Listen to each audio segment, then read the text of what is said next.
Chapter 12, Booked. Get your things together. Get ready to evacuate. Collect all possessions in pillowcases. The shouts of the guards echoed up and down the long corridor. I stood in the center of my cell in a frenzy of excitement. Evacuate! Then something was happening. We were leaving the prison. The counter invasion must have begun. I snatched the pillowcase from the little wad of straw I had stuffed into it. What riches this coarse bit of muslin had been in the 2 weeks since it had been provided. A shield for my head from the scratch and smell of the bedding. It almost didn't matter that the promised sheets had never arrived. With trembling hands, I dropped my few belongings into it. The blue sweater, the pajamas, covered now back and front with embroidered figures, toothbrush, comb, a few remaining crackers wrapped in toilet paper. My Bible was in its pouch on my back, where it remained except when I was reading it. I put on my coat and hat and stood at the iron door, clutching the pillowcase in both hands. It was still early in the morning. The tin breakfast plate had not yet been removed from the shelf in the door. Getting ready had taken no time at all. An hour passed. I sat on the cot. 2 hours. 3. It was warm in the cell this late June day. I took off my hat and coat and folded them next to me on the cot. More time passed. I kept my eyes on the anthole, hoping for a last visit from my small friends, but they did not appear. Probably I'd frightened them by my early dashing about. I reached into the pillowcase, took one of the crackers, and crumbled it about the little crack. No ants. They were safely hidden. And suddenly I realized that this too was a message, a last wordless communication among neighbors. For I too had a hiding place when things were bad. Jesus was this place, the rock cleft for me. I pressed a finger to the tiny crevice. The afternoon sun appeared on the wall and moved slowly across the cell. And then all at once there was a clanging out in the corridor. Doors scraped, bolts banged. Out, Schnell, all out, no talking. I snatched up my hat and coat. My door screeched open. Form ranks of 5. The guard was already at the next cell. I stepped out into the hall. It was jammed from wall to wall. I had never dreamed so many women occupied this corridor. We exchanged looks. Invasion, we mouthed silently. The soundless words sweeping through the massed women like an electric charge. Surely the invasion of Holland had begun. Why else would they be emptying the prison? Where would we be taken? Where were we headed? Not into Germany, dear Jesus. Not Germany. The command was given and we shuffled forward down the long, chill halls, each carrying a pillowcase with her belongings, forming a small little bulge at the bottom.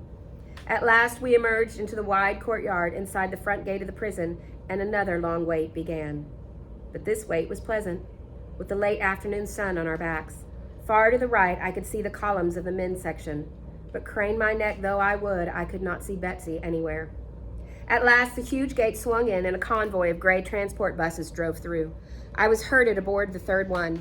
The seats had been removed, the windows painted over. The bus lurched dreadfully as it started up, but we were standing too close together to fall.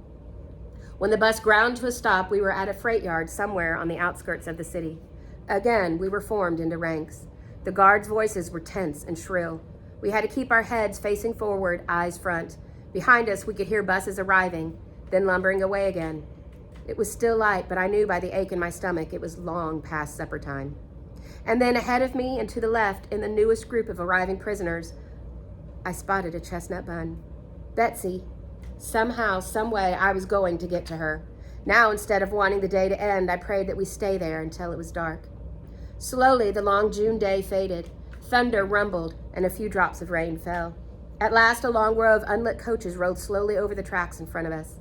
They banged to a stop, rolled forward a little farther, then stopped again. After a while, they began backing.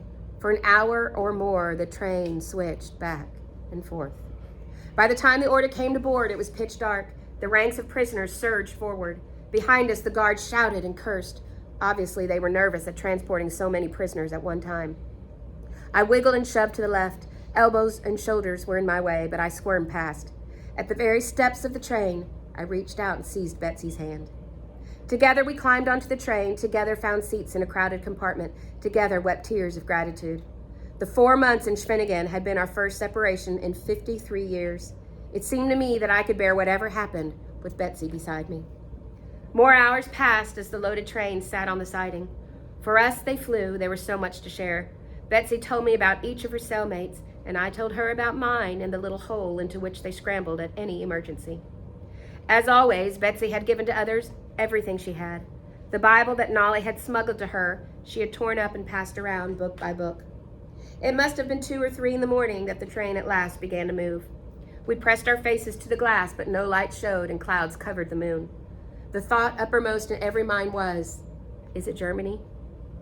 At one point, we made out a tower that Betsy was sure was the cathedral at Delft. An hour more later, the clack of the train changed pitch. We were crossing a trestle, a very long one. As the minutes passed and still we had not reached the other side, Betsy and I exchanged looks. The Mordig Bridge. Then we were headed south, not east into Germany, but south to Brabant. For the second time that night, we wept tears of joy. I leaned my head back against the wood slats of the seat and shut my eyes, reliving another trip to Brabant. Mama's hand had gripped Father's then, as the train swayed. Then, too, it was June, the June of the first sermon, of the garden, of the manse, of Carl. I must have fallen asleep back in that other June, for when I opened my eyes, the train had stopped. Voices were shouting at us to move. Schneller, aber schnell. An eerie glare lit the window. Betsy and I stumbled after the others along the aisle and down the iron steps. We seemed to have stopped in the middle of a woods. Floodlights mounted in trees lit a broad, rough-cleared path lined by soldiers with leveled guns. Spurred by the shouts of the guards, Betsy and I started up the path between the gun barrels. Schneller, close ranks, keep up, 5 abreast. Betsy's breath was coming short and hard, and still they yelled at us to go faster. It had rained hard here, for there were deep puddles in the path. Ahead of us, a white-haired woman stepped to the side to avoid one. A soldier struck her in the back with a gun butt. I took Betsy's pillowcase along with mine, hooked my other arm through hers, and hauled her along beside me. The nightmare march lasted a mile or more. At last we came to a barbed wire fence surrounding a row of wooden barracks. There were no beds in the one we entered, only long tables with backless benches pulled up to them. Betsy and I collapsed onto one of these. Under my arm, I could feel the irregular flutter of her heart. We fell into an exhausted sleep, our heads on the table. The sun was streaming through the barrack windows when we woke up. We were thirsty and hungry. We had had nothing to eat or drink since the early meal at Schwenigen the morning before. But all that day, no guard or any official person appeared inside the barracks. At last, when the sun was low in the sky, a prisoner crew arrived with a great vat of some thick, steamy substance that we gobbled ravenously. And so began our stay in this place that we learned was named Vught, after the nearest small village. Unlike Schwenigen, which had been a regular Dutch prison, Vught had been constructed by the occupation, especially as a concentration camp for political prisoners. We were not yet in the camp proper, but in a kind of quarantine outside. Our biggest problem was idleness, wedged together as we were around the long rows of tables with nothing to do. We were guarded by the same young women who had patrolled the corridors at Schwenigen. They had been adequate enough as long as we were behind locked doors. Here, they seemed at a loss. Their only technique for maintaining discipline was to shriek obscenities and hand out punishments to all alike. Half rations for the entire barracks, an extra roll call at rigid attention, a ban on talking for 24 hours. Only one of our overseers never threatened or raised her voice. This was the tall, silent head matron from Schwenigen. She appeared in Vught the 3rd morning during the pre-dawn roll call, and at once, something like order seized our rebellious and untidy ranks. Lines straightened, hands were clamped to sides, whispers ceased as those cold blue eyes swept across us. Amongst ourselves, we nicknamed her the General.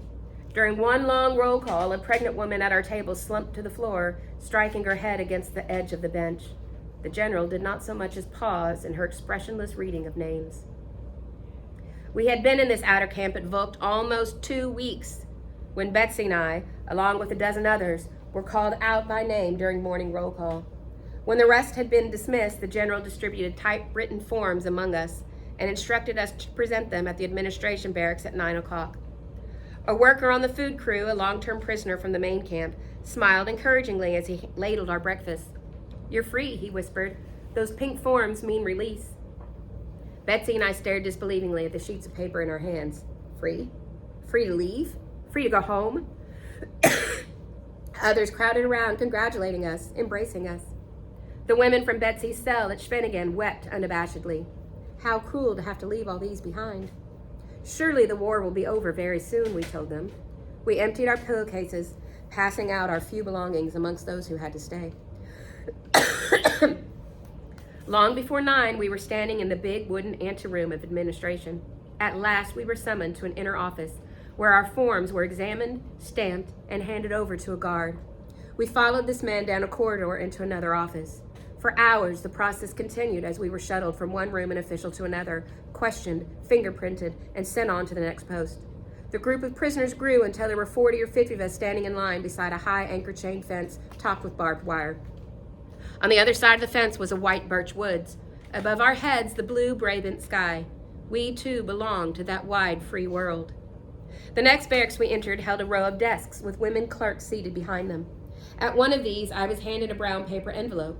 I emptied it and into my hand, and the next moment was staring in disbelief at my Alpina watch, Mama's ring, even my paper guilders. I had not seen these things since the night we arrived at Schwenningen. Money. Why, that belonged to the world of shops and trolley cars. We could go to a train station with this money. 2 fares to Haarlem, please. We marched along a path between twisted rows of barbed wire and through a wide gate into a compound of low tin-roofed barracks. There were more lines, more waits, more shuffling from desk to desk, but already the camp and its procedures had become unreal to me. Then we were standing before a high counter, and a young male clerk was saying, "Leave all personal effects at the window marked C." But they just gave them back to me. Watches, purses, jewelry. Mechanically, like a machine with no will of its own, I handed watch, ring, and money through the small barred window. A uniformed woman swept them into a metal box. Move along. Next. Then, were we not to be released? Outside this building, a florid-faced officer formed us into a double column and marched us across the broad parade ground. At one end of it, a crew of men with shaved heads and striped overalls were digging a ditch. What did it mean? What did any of it mean? This whole long day of lines and waits. Betsy's face was gray with weariness, and she stumbled as we marched. Through another fence, we arrived in a yard surrounded on 3 sides by low concrete buildings. A young woman in a military cape was waiting for us. "Prisoners, halt," barked the red-faced officer. "Explain to the newcomers, Fräulein, the function of the bunkers."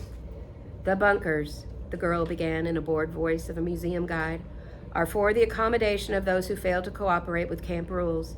The rooms are cozy, if a bit small, about the size of a gym locker. To hasten the educational process, the hands are tied above the head." Even as the horrid recital continued, 2 guards came out of the bunkers, carrying between them the form of a man. He was alive, for his legs were moving, but he seemed to have no conscious control over them. His eyes were sunken and rolled back in his head. "Not everyone," the girl observed in the same detached drawl, "seems to appreciate the accommodations at the bunkers." I seized Betsy's arm at the command to march, as the command to march came again, more to steady myself than her. It was Father's train case once again. Such cruelty was too much to grasp, too much to bear. Heavenly Father, carry it for me. We followed the officer down a wide street lined with barracks on either side and halted at one of the gray, featureless sheds. It was the end of the long day of standing, waiting, hoping. We had simply arrived in the main camp at Vught. The barracks appeared almost identical with the one we had left this morning, except that this one was furnished with bunks as well as tables and benches. And still, we were not allowed to sit. There was a last wait while the matron with maddening deliberateness checked off our documents against a list. "Betsy," I wailed, "how long will it take?" Perhaps a long, long time. Perhaps many years. But what better way could there be to spend our lives? I turned to stare at her. "Whatever are you talking about?" "These young women. That girl back at the bunkers. Corey, if people can be taught to hate, they can be taught to love. We must find the way, you and I, no matter how long it takes." She went on, almost forgetting in her excitement to keep her voice to a whisper, while I slowly took in the fact that she was talking about our guards. I glanced at the matron seated at the desk ahead of us. I saw a gray uniform and a visored hat. Betsy saw a wounded human being. And I wondered, not for the first time, what sort of person this sister was of mine. What kind of road she followed, while I trudged beside her on the all-too-solid earth. A few days later, Betsy and I were called up for work assignments. One glance at Petsy's pallid face and fragile form, and the matron waved her contemptuously back inside the barracks, where the elderly and infirm spent the day sewing prison uniforms. The women's uniform here invoked was a blue overall with a red stripe down the side of the leg, practical and comfortable, and a welcome change after our own clothes that we had worn since the day of our arrest. Apparently, I looked strong enough for harder work. I was told to report to the Phillips factory. This factory turned out to be no more than another large barracks inside the camp complex. Early in the morning though it was, the tar beneath the shingled roof was beginning to bubble in the hot July sun. I followed my escort into the single large room where several hundred men and women sat at long plank tables covered with thousands of tiny radio parts. 2 officers, one male, one female, were strolling the aisles between the benches while the prisoners bent to their tasks. I was assigned a seat at a bench near the front, given the job of measuring small glass rods and arranging them in piles according to lengths. It was monotonous work. The heat from the roof pressed like a weight on my head. I longed to exchange at least names and hometowns with my neighbors on either side, but the only sound in the room was the clink of metal parts and the squeal of the officers' boots. They reached the door across from where I sat. Production was up again last week, the male officer said in German to a tall, slender man with a shaved head and a striped uniform. You are to be commended for this increase. However, we continue to receive complaints of defective wiring. Quality control must improve. The shaved-headed man made an apologetic gesture. If there were more food, Herr Officer, he murmured. Since the cutback in rations, I see a difference. They grow sleepy. They have trouble concentrating. His voice reminded me a little of Willem's deep, cultivated German with only a trace of Dutch accent. Then you must wake them up. Make them concentrate on the penalties. If the soldiers on the front can fight on half rations, then these lazy... At a terrible look from the woman officer, he stopped and ran his tongue over his lips. That is, I speak, of course, merely as an example. There's naturally no truth in the rumor that rations at the front are reduced, so I hold you responsible. And together they stalked from the building. For a moment, the prisoner foreman watched them from the doorway. Slowly, he raised his left hand, then dropped it with a slap to his side. The quiet room exploded. From under tables appeared writing paper, books, knitting yarn, tins of biscuits. People left their benches and joined little knots of chattering friends all over the room. Half a dozen crowded around me. Who was I? Where was I from? Did I have any news of the war?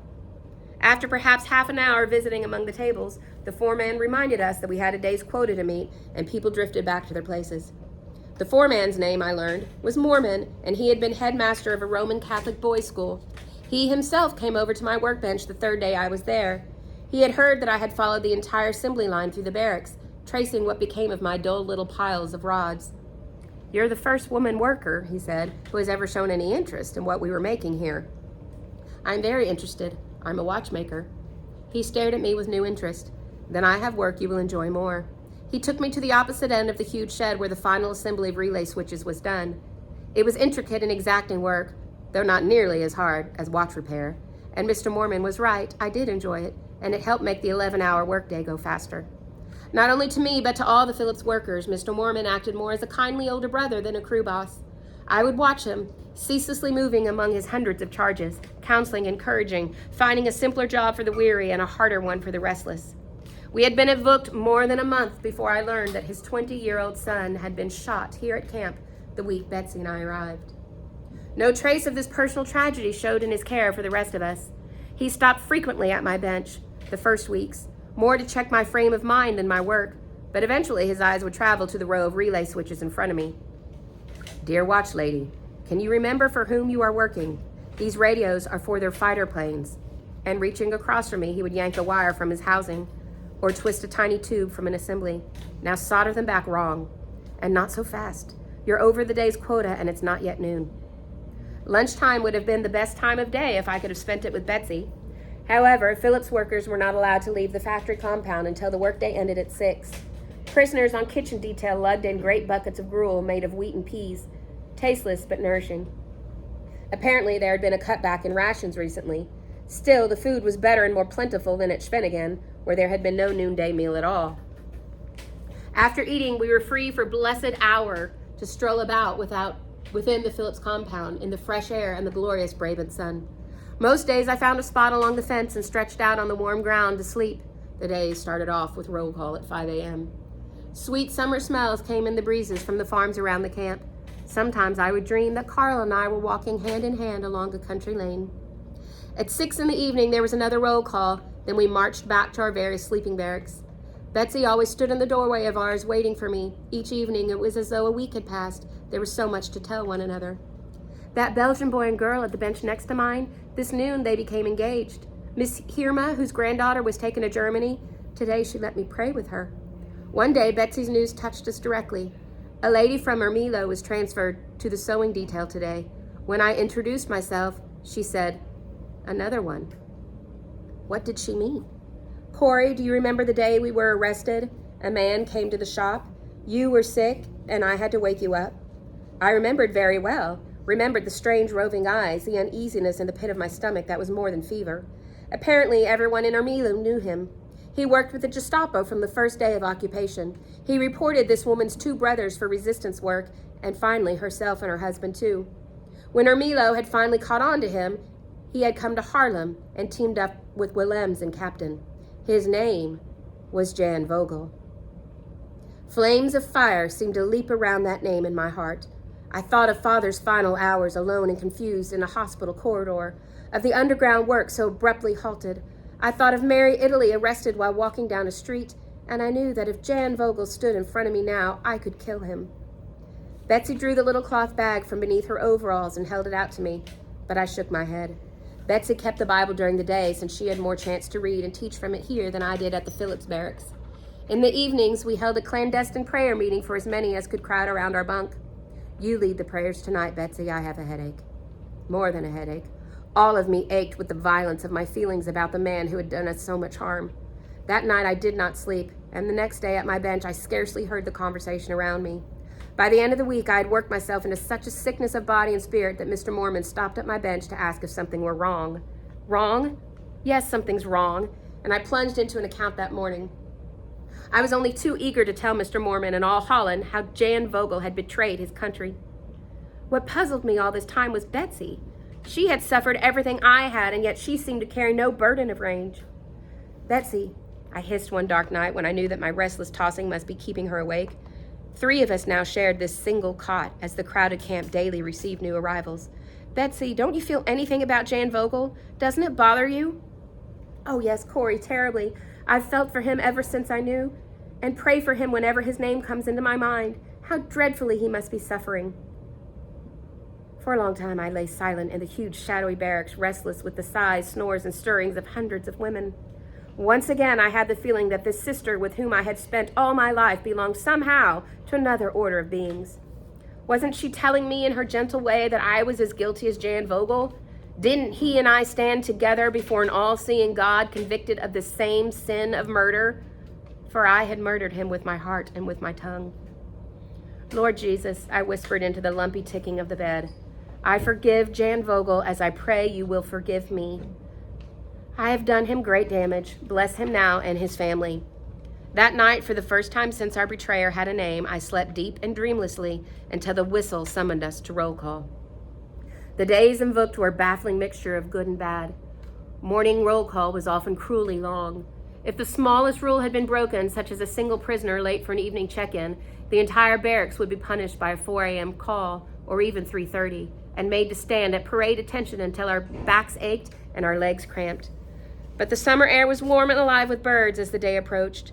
Gradually in the east, a pink and gold sunrise would light the immense Brabant sky as Betsy and I squeezed each other's hand in awe. At 5:30, we had black bread and coffee, bitter and hot, and then fell into marching columns for the various work details. I looked forward to this hike to the Phillips factory. Part of the way, we walked beside a small wood separated only by a row of barbed wire from a glistening world of dewdrops. We also marched past a section of the men's camps, many of our group straining to identify a husband or a son among the ranks of shaved heads and striped overalls. This was another of the paradoxes of Vught. I was endlessly daily grateful to be again with people, but what I had not realized in solitary confinement was that to have companions meant to have their griefs. We all suffered with the women whose men were in this camp. The discipline in the male section was much harsher than that in the women's. Executions were frequent. Almost every day a salvo of shots would send the anguished whispers flying. How many this time? Who were they? The woman next to me at the relay bench was an intense communist woman named Fleur. She and her husband had managed to get their 2 small children to friends before their arrest, but she worried aloud all day about them and about Mr. Fleur, who had tuberculosis. He worked on the rope-making crew in the compound next to Phillips, and each noon they managed to exchange a few words through the barbed wire separating the 2 enclosures. Although she was expecting a 3rd child in September, she would never eat her morning allotment of bread, but passed it through the fence to him. She was dangerously thin, I felt, for an expectant mother, and several times I brought her a portion of my own breakfast bread, but this, too, was always set aside for Mr. Fleur. And yet, in spite of sorrow and anxiety, and no one in that place was without both, there was laughter in the Phillips barracks, an impersonation of the pompous, blustering second lieutenant, a game of blind man's bluff, a song passed in rounds from bench to bench until, thick clouds, the signal meant, come from any bench that faced a window. The factory barracks was set in the center of the broad Phillips compound. There was no way a camp official could approach it without crossing this open space. In an instant, every bench would be filled, the only sound the businesslike rattle of radio parts. One morning, the code words were still being relayed down the long shed when a rather hefty officeress stepped through the door. She glanced furiously about, face flushing scarlet as she applied thick clouds to her appearance. She shrieked and ranted for a quarter of an hour, then deprived us of our noontime break in the open air that day. After this, we adopted the more neutral signal, 15. I've assembled 15 dials. During the long, hot afternoons, pranks and talk died down as one sat alone with his own thoughts. I scratched on the side of the table the number of days until September 1st. There was nothing official about that date, just a chance remark by Mrs. Fleur to the effect that 6 months was the usual prison term for ration card offenders. Then, if that were the charge, and if they included the time served at Schwinnigan, September 1st would be our release date. Corey, Betsy warned me one evening when I announced triumphantly that August was half over. We don't know for sure. I had the feeling almost that to Betsy it didn't matter. I looked at her sitting on our cot in the last moments before lights out, sewing up a split seam in my overalls that she'd so often sat mending under the lamplight in the dining room. Betsy, by the way she sat, evoked a high-backed chair behind her and a carpet at her feet instead of this endless row of metal cots on a bare pine floor. The first week we were here, she added extra hooks to the neck of her overalls so that she could fasten the collar high around her throat. And this propriety taken care of, I had the feeling she was as content to be reading the Bible here in book to those who had never heard it, as she'd been serving soup to hungry people in the hallway of the Bay. As for me, I set my heart every day more firmly on September 1st. And then, all of a sudden, it looked as though we would not have to wait even this long. The Princess Irene Brigade was rumored to be in France, moving toward Belgium.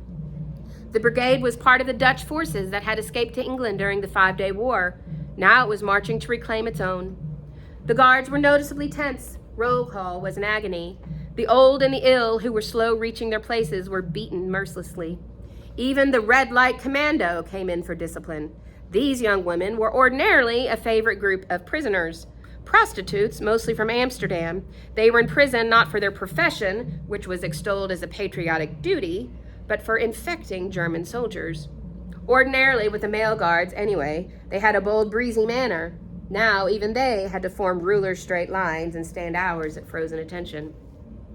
The sound of the firing squad was heard more and more often. One lunchtime, when the bell sounded to return to work, Mrs. Fleur did not appear at the bench beside me. It always took a while for my eyes to readjust to the dim factory after the bright sun outside. It was only gradually that I saw the hunk of black bread still resting at her place on the bench. There had been no husband to deliver it to. And so, hanging between hope and horror, we waited out the days. Rumor was all we lived on.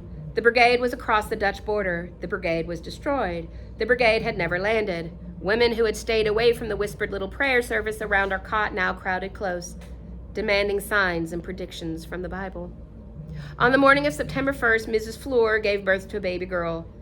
The child lived 4 hours. Several days later, we awoke to the sound of distant explosions. Long before the roll call whistle, the entire barracks was up and milling about in the dark between the cots. Was it bombs? Artillery fire? Surely the brigade had reached Brabant. This very day they might be invoked. The scowls and threats of the guards when they arrived daunted us not at all. Everyone's mind had turned homeward. Everyone talked of what she would do first. The plants will all be dead, said Betsy, but we'll get some cuttings from Nolly. We'll wash the windows so the sun can come in. At the Phillips factory, Mr. Mormon tried to calm us. Those aren't bombs, he said, and certainly not guns. That's demolition work. Germans. They're probably blowing up bridges. It means they expect an attack, but it's not here. It might not come for weeks. This dampened us a bit, but as the blast came closer and closer, nothing could keep down hope. Now they were so near they hurt our ears. Drop your lower jaw, Mr. Mormon called down the long room. Keep your mouth open and it will save your eardrums. We had our midday meal inside with the doors and windows closed. We'd been working again for an hour or sitting at our benches. No one could work when the order came to return to dormitories. With sudden urgency, women embraced husbands and sweethearts who worked beside them at Phillips. Betsy was waiting for me outside our barracks. Corey, has the brigade come? Are we free? No, not yet. I don't know. Oh, Betsy, why am I so frightened? The loudspeaker in the men's camp was sounding the signal for roll call. No order was given here, and we drifted about aimlessly, listening we scarcely knew for what. Names were being read through the men's speaker, though it was too far away to make them out. And suddenly an insane fear gripped the waiting women. A death-like sentence now hung over both sides of the vast camp. The loudspeaker had fallen silent. We exchanged wordless looks. We almost feared to breathe. Then rifle fire split the air. Around us, women began to weep. A second volley, a third. For 2 hours, the executions went on. Someone counted. More than 700 male prisoners were killed that day. There was little sleeping in our barracks that night, no roll call the following morning. About 6 a.m., we were ordered to collect our personal things. Betsy and I put our belongings into the pillowcases we had brought from Schwenningen: toothbrushes, needles, and thread, a small bottle of divitamin oil that had come in a Red Cross package, Nolly's blue sweater, which was the only thing we had brought with us when we left the quarantine camp 10 weeks before. I transferred the Bible in its bag from Betsy's back to my own. She was so thin it made a visible bump between her shoulders. We were marched to a field where soldiers were passing out blankets from the backs of open trucks. As we filed past, Betsy and I drew 2 beautiful, soft new ones. Mine was white with blue stripes and Betsy's white with red stripes, obviously the property of some well-to-do family. About noon, the exodus from camp began. Through the drab streets of barracks we went, past the bunkers, through the maze of barbed wire compounds and enclosures, and at last onto the rough dirt road through the woods down which we had stumbled that rainy night in June. Betsy hung hard to my arm. She was laboring for breath, as she always did when she had to walk any distance. March, Schnell, double time. I slipped my arm beneath Betsy's shoulders and half carried her the final quarter mile. At last the path ended, and we lined up facing the single track, over 1,000 women standing toe to heel. Farther along, the men's section was also at the siding. It was impossible to identify individuals among the shaved heads glistening in the autumn sun. At first I thought our train had not come, then I realized that these freight cars standing on the tracks were for us. Already the men were being prodded aboard, clambering up over the high sides. We could not see the engine, just this row of small, high-wheeled European boxcars stretching out in sight in both directions. Machine guns mounted at intervals on the roof. Soldiers were approaching along the track, pausing at each car to haul open the heavy siding door. In front of us, a gaping black interior appeared. Women began to press forward. Clutching our blankets and pillowcases, we were swept along with the others. Betsy's chest was still heaving oddly after the rapid march. I had to boost her over the side of the train. At first I could make out nothing in the dark car. Then in a corner I saw a tall, uneven shape. It was a stack of bread. Dozens of flat black loaves piled one on top of another. A long trip then. The small car was getting crowded. We were shoved against the back wall. 30 or 40 people were all that could fit in, and still the soldiers drove women over the side, cursing, jabbing with their guns. Shriek rose from the center of the car, but still the press increased. It was only when 80 women were packed inside that the door thumped shut and we heard iron bolts driven into place. Women were sobbing and many fainted, although in the tight-wedged crowd they remained upright. Just when it seemed certain that those in the middle must suffocate or be trampled to death, we worked out a kind of system whereby half sitting, half lying with our legs wedged around one another like members of a sledding team, we were able to get down on the floor of the car. Do you know what I am thankful for? Betsy's gentle voice startled me in that squirming madhouse. I am thankful that Father is in heaven today. Father, yes. Oh, Father, how could I have wept for you? The warm sun beat down on the motionless train. The temperature in the packed car rose. The air grew foul. Beside me, someone was tugging at a nail in the ancient wood of the wall. At last it came free, and with the point she set to work gouging the hole wider. Others around the sides took up the idea, and in a while, blessed whiffs of outside air began to circle about us. It was hours before the train gave a sudden lurch and began to move. Almost at once it stopped, and then again crawled. The rest of the day and into the night it was the same, stopping, starting, slamming, jerking. Once, when it was my turn at the air hole, I saw in the moonlight trainmen carrying a length of twisted rail. Tracks ahead must be destroyed. I passed the news. Maybe they would not be able to repair them. Maybe we would still be in Holland when liberation came. Betsy's forehead was hot to my hand. The red light girl, between whose legs I was wedged, squeezed herself into an even tighter crouch so that Betsy could lie almost flat across my lap. I dozed too from time to time, my head on the shoulder of the friendly girl behind us. Once I dreamed it was storming. I could hear the hailstones on Tante Jan's front windows. I opened my eyes. It really was hailing. I could hear it rattling against the side of the car. Everyone was awake now and talking. Another storm of hail. And then we heard a burst of machine gun fire from the roof of the train. "It's bullets," someone shouted. "They're attacking the train." Again we heard that sound like tiny stones striking the wall, and again the machine guns answered.